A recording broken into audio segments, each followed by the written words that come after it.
तो आजकल social media पे मोदी जी का एक प्रचार काफी वायरल हो रहा है, जिसमें एक महिला के द्वारा अपने पिता को ये कहा जाता है कि पापा उन्होंने युद्ध रुकवा दिए। युद्ध रुकवा दिए तब जाकर के हमें बस में रखा गया और फिर हमें भारत लाया गया। पापा उन्होंने युद्ध रुकवा दिए, ये बात कही गई। हालांकि आपको बता दूं, मिनिस्ट्री ऑफ एक्सटर्नल अफेयर की तरफ से ये बयान दिया गया था कि ऐसी कोई बात नहीं है, यानी कि युद्ध रुकवाने वाली बात फर्जी बातें हैं। लेकिन दावा किया जाता है कि देश के प्रधानमंत्री नरेंद्र मोदी जी ने फोन किया, फिर रशिया और यूक्रेन का युद्ध लगभग 4-5-6 घंटों तक रुक गया। उसके बाद तमाम भारतीयों को वापस अपने मुल्क में बुला लिया गया और फिर से युद्ध शुरू हुआ, जो युद्ध आज तक जारी है। ये एक मजाक है, भद्दा मजाक है कि युद्ध रुकवा दिया गया। भद्दा मजाक क्यों है, इसके बारे में आपको बताऊं कि पूर्व में कई सारे वीडियो सोशल मीडिया पे वायरल हो रहे हैं, जिसमें देखा जा रहा है कि हमारे हिंदुस्तान के कुछ लोग, हमारे मुल्क के कुछ लोग जो हैं रशिया घूमने गए, तो कोई मजदूरी करने के लिए गया, कोई किसी जॉब के लिए गया, लेकिन वहां उन्हें घूमने के दौरान, उन्हें जॉब करने के दौरान, उनके अपने एक प्रोफेशन के दौरान उन तमाम लोगों को वहां से उठाया गया और यूक्रेन से युद्ध लड़ने के लिए उन्हें आगे कर दिया गया।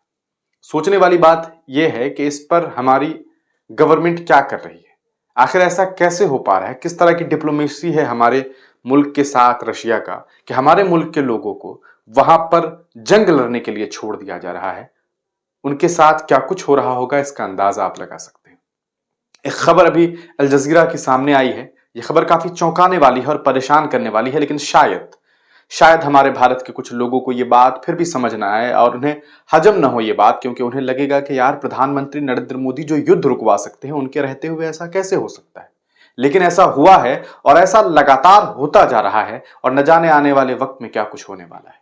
लेकिन क्या फर्क पड़ता है, देश के लोग पूरी तरीके से अंधभक्त हो चुके हैं। हालात ऐसे हैं कि उन्हें किसी चीज से कोई मतलब नहीं रह गया है। देश में महंगाई हो, बेरोजगारी हो, देश के लोग परेशान हो, बच्चे भूखे मर रहे हो, किसी को कोई फर्क नहीं पड़ता है। लेकिन जो हकीकत है वो तो हम आपको दिखाएंगे। एक खबर अभी सामने आ रही है और ये खबर काफी परेशान करने वाली है। आप स्क्रीन पर एक तस्वीर देख रहे होंगे, ये तस्वीर देखिए और साथ में अल जजीरा ने जो कोट किया है, इसे हम आपको दिखाते हैं। अब आप खुद सोचिए कि किस तरह के हालात हैं।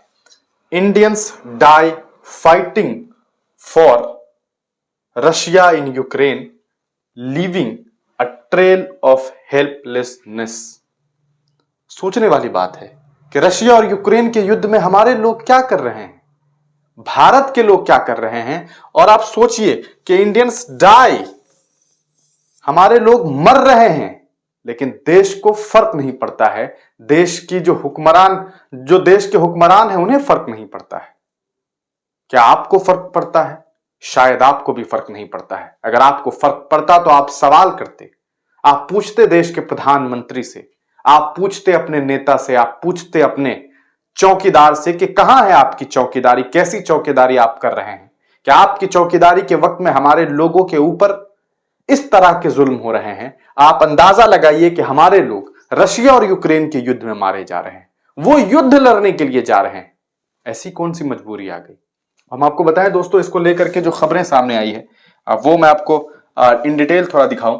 ये देखिए, अल जजीरा इंग्लिश आने, एटलीस्ट 2 इंडियन, कम से कम 2 भारतीय men have been killed on the Ukrainian front line. Ukrainian front line पे हमारे लोग हैं, revealing the desperation caused by widespread joblessness back home. अंदाजा लगाइए कि क्या हालात है। इतनी बेरोजगारी, ऐसी बेरोजगारी कि हमारे लोग युद्ध लड़ रहे हैं, लेकिन यहां के लोगों को, यहां के हुक्मरानों को फर्क नहीं पड़ रहा है और हमारे लोग मारे जा रहे हैं। ये आप देखिए, कमेंट सेक्शन अगर आप देखना चाहें वो भी देख सकते हैं। It's not possible because India is in American club.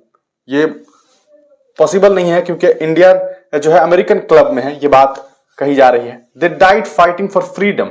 गजब बात है, फ्रीडम के लिए around 400 Indian nationals are fighting front line in Ukraine. एक शख्स है MS शेखन, उनके द्वारा ये दावा किया जा रहा है कि लगभग 400 लोग हैं, mostly duped to be cooks और हेल्पर्स फॉर रशियन आर्मी।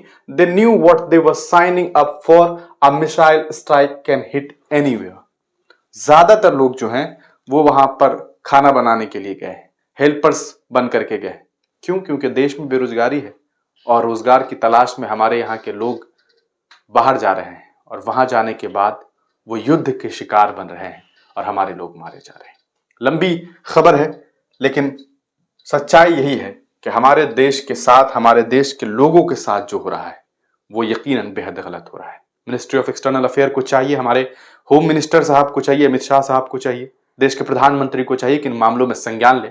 चुनाव का मौसम है, ऐसा न हो कि चुनावी दंगल में ऐसे कूदे रहें, इस तरह से आपस में कहा सकता है कि ऐसी बातें करते रहें जिससे सिर्फ और सिर्फ देश में एक माहौल बन सके, एक चुनावी माहौल बन सके और हमारे लोग जो बाहर मर रहे हैं, जो बाहर परेशान हाल में हैं, हमारे लोग जो देश में परेशान हैं, उनके साथ कोई इंसाफ ना हो सके।